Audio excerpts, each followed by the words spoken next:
probably going to hit my cough button on this.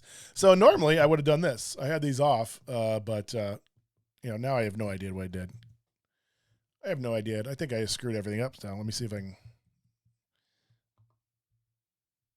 I'm not sure how that happened, but there. Yeah, we'll make it work. Live TV. You get it.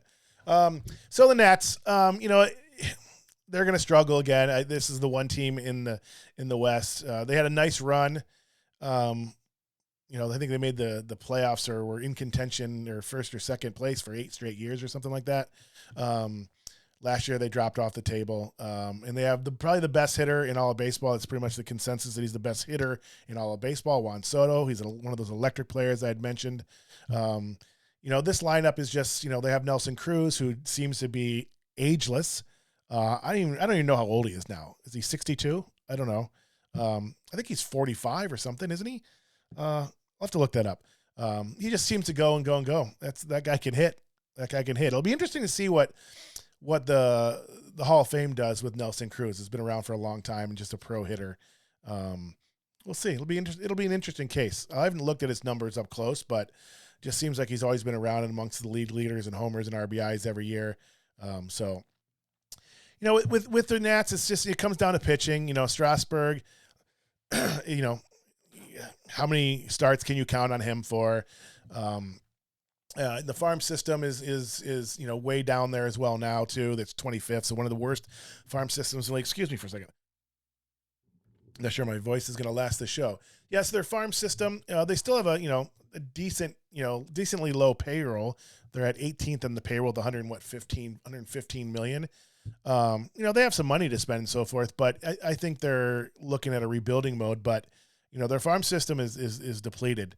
A lot of times farm system rankings really vary from year to year. Some of your stars come up and so forth, and depending how you do in drafts and the international draft and things like that, there's some teams that kind of stay within a certain range because they have the talent in the front office and the scouting departments and so forth to do a really good job at that, especially if you're a smaller market like the Guardians, like the Rays. Teams like that do a really great job of in that area, and some teams that you'll see in this division just wants to throw money at things. The Nats are in order for the Nats to compete. They're not going to compete this year. They're just not. I don't see them competing for the next 2 years at least. We'll see what happens, in the next offseason. Trying to attract free agents to Washington might be interesting when you have Juan Soto. So if they can use Juan Soto as a marketing chip to bring in some big names over the next 2 years, they want to play with this young star. That could change things for the Nats. But this year is going to be a rough start. So I have them at 68 and 95. I think they won 95 or 65 games last year. Yeah, 65 games last year. So I have them 3 games better. But again, that's if they stay healthy, if the pitching staff stays healthy.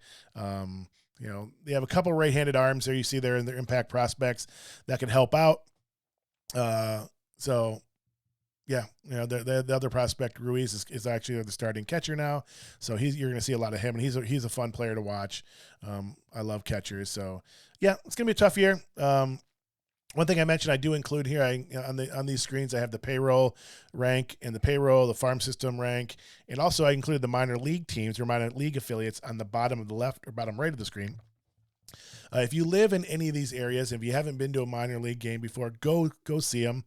I know Major League Baseball, even though it's still affordable compared to pro sports, it's still expensive to go to Major League games, and it's much more ordeal, with parking and everything else to go to games. If you've never been to a minor league game, go. It's so much fun.